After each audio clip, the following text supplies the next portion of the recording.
Hello everyone, welcome back to my channel. तो उस दिन हमने हार्ट के बारे में देखा था, हार्ट का इंट्रोडक्शन देखा था और उसका स्ट्रक्चर देखा था, उसके लेयर्स के बारे में देखा था और हार्ट के फंक्शंस के बारे में देखा था, जो कि मोस्ट इम्पोर्टेंट था क्वेश्चन। और आज हम देखेंगे ब्लड सर्कुलेशन। जो सर्कुलेशन होती है वो कितने टाइप की होती है और पूरी बॉडी में जो ब्लड सर्कुलेट करता है वो कैसे करता है। ठीक है, चलिए देखते हैं। सबसे पहले आ जाता है ब्लड सर्कुलेशन। ब्लड सर्कुलेशन दो टाइप की होती है मेनली।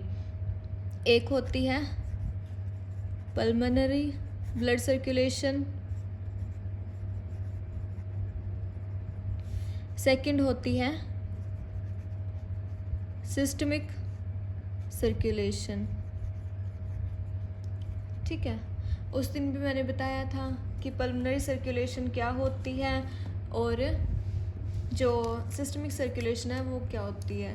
सो pulmonary circulation, pulmonary means lungs को बोलते हैं हम।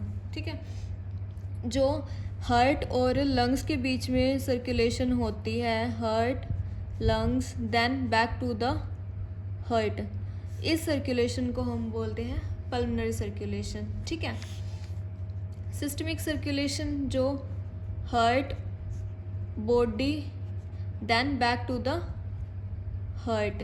ठीक है, इस सर्कुलेशन को हम बोलते हैं सिस्टमिक सर्कुलेशन। मतलब पूरे जो सिस्टम के अंदर जो सर्कुलेशन होती है उसको हम बोलते हैं सिस्टमिक सर्कुलेशन।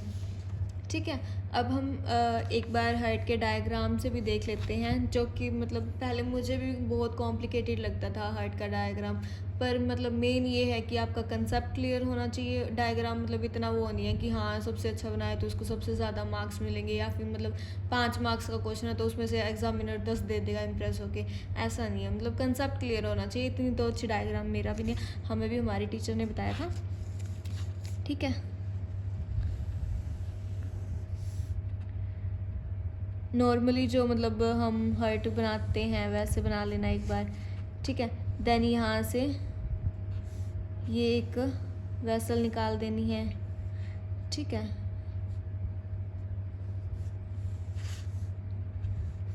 यहाँ से आयोटा निकाल देना है। ठीक है,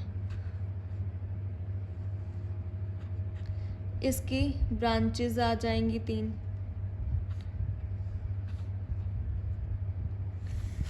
देन यहाँ से जो सेप्टम जो हार्ट को डिवाइड करता है वो आ जाएगा।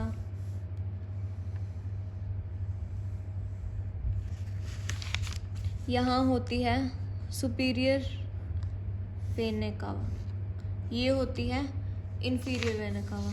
ठीक है, आयोटा यहाँ से जाती है, यहाँ आती है थोरेसिक आयोटा। ठीक है, इसको अटैच कर देना है यहाँ पे। ठीक है,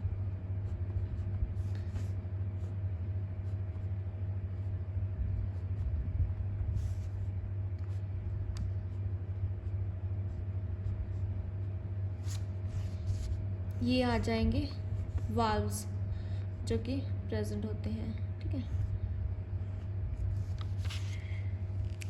ओवरऑल यही होता है जो भी होता है हार्ट। ठीक है, कंसेप्ट क्लियर होना चाहिए, मतलब डायग्राम से पता चलना चाहिए कि हाँ आपको पता है। ठीक है, सबसे पहले क्या है, जैसे कि ये है सुपीरियर वेना कावा, ये होती है इन्फीरियर वेना केवा। सुपीरियर क्या करती है, जो अपर बॉडी है वहाँ से ब्लड लेके आती है राइट एट्रियम में।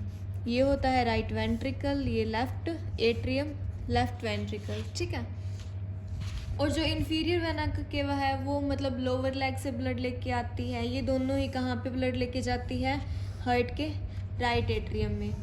ठीक है, राइट एट्रियम में ये आ जाता है ट्राइकस्पिड वाल्व। वाल्व का मैंने काम बताया था कि क्या काम होता है। ये वाल्व है वो मतलब वन वे ब्लड को मेंटेन करके चलता है। जैसे कि राइट एट्रियम से ब्लड जाएगा राइट वेंट्रिकल में, ये सारा डीऑक्सीजनेटेड ब्लड आ रहा है राइट एट्रियम में। ठीक है, देन ये वाल्व ओपन होगा, ओपन होके यहाँ पे राइट वेंट्रिकल में पूरा का पूरा ब्लड इकट्ठा हो जाएगा। बाद में ये वाल्व क्लोज हो जाते हैं ताकि वेंट्रिकल का जो ब्लड है वो वापस बैक ना जा पाए राइट एट्रियम में। ठीक है, देन यहाँ से पल्मोनरी आर्टरी अराइज होती है, ठीक है। ये पल्मोनरी आर्टरी है, ये कौन सी पल्मोनरी आर्टरी है? लेफ्ट है इस साइड, तो लेफ्ट पल्मोनरी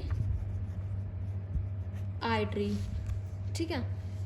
और ये क्या है? राइट पल्मोनरी आर्टरी, ठीक है। राइट वेंट्रिकल से ब्लड जाएगा, यहाँ से ऐसे होके जाएगा लेफ्ट पल्मोनरी आर्टरी, यहाँ से किस में जाएगा?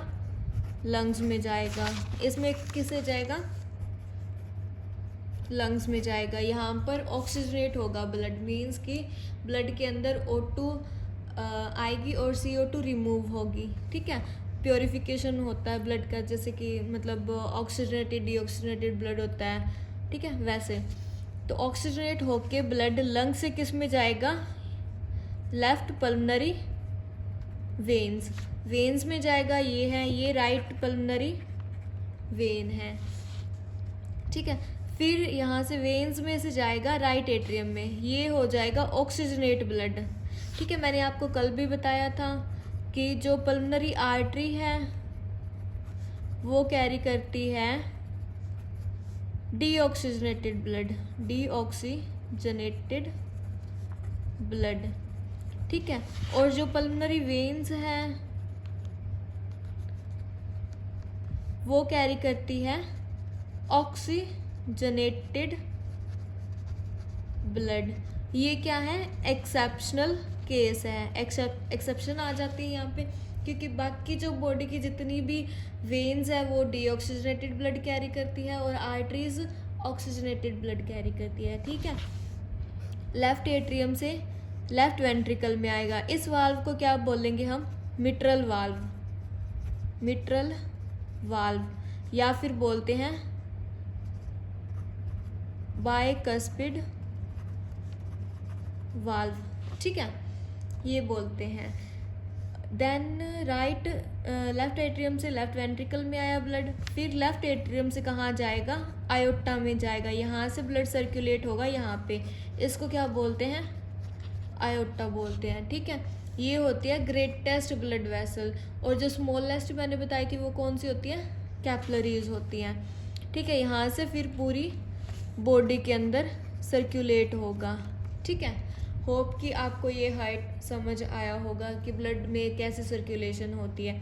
जो यहाँ तक की सर्कुलेशन मैंने बताई थी, जैसे कि सुपीरियर वेना कावा से ब्लड आया, सुपीरियर और इन्फीरियर वेना कावा से ब्लड आया, डीऑक्सीजनेटेड ब्लड राइट एट्रियम में आया।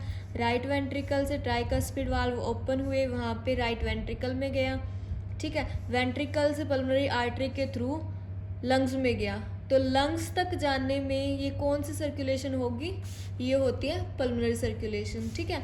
और जो मतलब लंग्स के बाद में जो पूरी बॉडी के अंदर सर्कुलेशन होती है, जैसे कि यहाँ से लंग्स से मतलब वेन्स में आया, पल्मोनरी वेन्स में आया, then left atrium, left ventricle में आया, वेंट्रिकल से आयोटा में गया, आयोटा से पूरी बॉडी के अंदर जो सर्कुलेशन हुई उसको हम क्या बोल के चलते हैं? सिस्टमिक ब्लड सर्कुलेशन, ठीक है।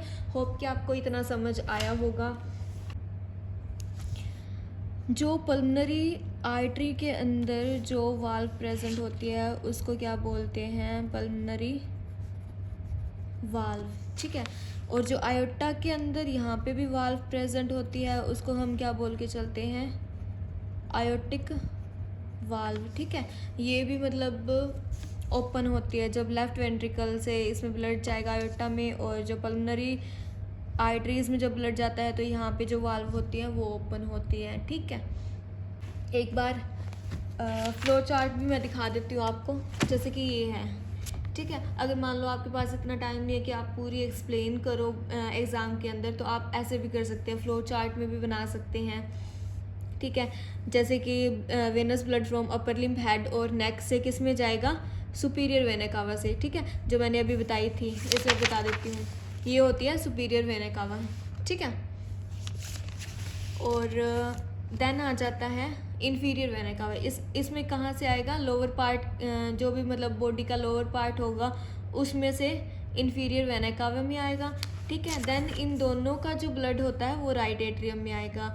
राइट एट्रियम से जो ट्राइकस्पिड वाल्व है वो ओपन होगा, देन राइट वेंट्रिकल में जाएगा, वेंट्रिकल से पल्मोनरी ट्रंक मीन्स की पल्मोनरी आर्टरीज में जाएगा राइट और लेफ्ट में, देन राइट और लेफ्ट लंग्स में जाएगा। ठीक है, लंग्स से जाके 4 पल्मोनरी वेन्स राइज होंगी, मतलब 2 लेफ्ट 2 राइट है। ठीक है, वो लेफ्ट एट्रियम में लेके जाएंगे, देन लेफ्ट वेंट्रिकल में आएगा, वेंट्रिकल से आयोटा में जाएगा, आयोटा से आर्टरीज बनती हैं, आर्टरी से आर्ट्रियोल्स बनेगी, मतलब ये आगे आगे सब डिवाइड होती जाती हैं। ठीक है, then capillaries, capillaries smallest blood vessel है, कैपिलरीज से मतलब जो डीऑक्सीजनेटेड ब्लड बनेगा बॉडी में से वो रिमूव होगा, वेन्यूल्स में आएगा, वेन्यूल से वेन्स में जाएगा, वेन से फिर वापस सुपीरियर इन्फीरियर वेना कावा में जाके राइट एट्रियम में जाके फिर से यही प्रोसेस स्टार्ट हो जाएगा। ठीक है, इसके मतलब इस प्रोसेस के थ्रू जो भी मतलब हमारी बॉडी के अंदर ब्लड सर्कुलेट होता है वो ऐसे होता है। ठीक है, होप कि आपको मतलब जो भी मैंने पल्मोनरी सर्कुलेशन और सिस्टमिक सर्कुलेशन समझाई है वो समझ आई होगी। ठीक है, एक बार इसमें भी देख लेते हैं डायग्राम में कैसे होता है। ठीक है, सुपीरियर वेना कावा में ब्लड आया, देन राइट एट्रियम में आएगा, राइट एट्रियम से ट्राइकस्पिड वाल्व ओपन होंगी। ठीक है, उसके बाद में राइट वेंट्रिकल में जाएगा, वेंट्रिकल से ये लेफ्ट पल्मोनरी आर्टरी राइज होगी। ठीक है, उसके बाद में यहाँ से जाएगा लंग्स में, लंग्स में से जाएगा पल्मोनरी वेन में, मतलब ऑक्सीजनेट होके आएगा पल्मोनरी वेन्स में, वेन्स में आके लेफ्ट एट्रियम में आएगा, लेफ्ट एट्रियम से बाइकस्पिड वाल्व ओपन होंगी। ठीक है, देन आएगा लेफ्ट वेंट्रिकल में, वेंट्रिकल से जाएगा ब्लड, ये जो आयोटा दिख रही है रेड वाली दिख रही है, इसमें आयोटा में इसकी ये 3 ब्रांचेस होती हैं। ठीक है, आयोटा में जाएगा, आयोटा से पूरी बॉडी के अंदर सर्कुलेट होगा। ठीक है, okay, thank you, bye bye, next video में मिलते हैं।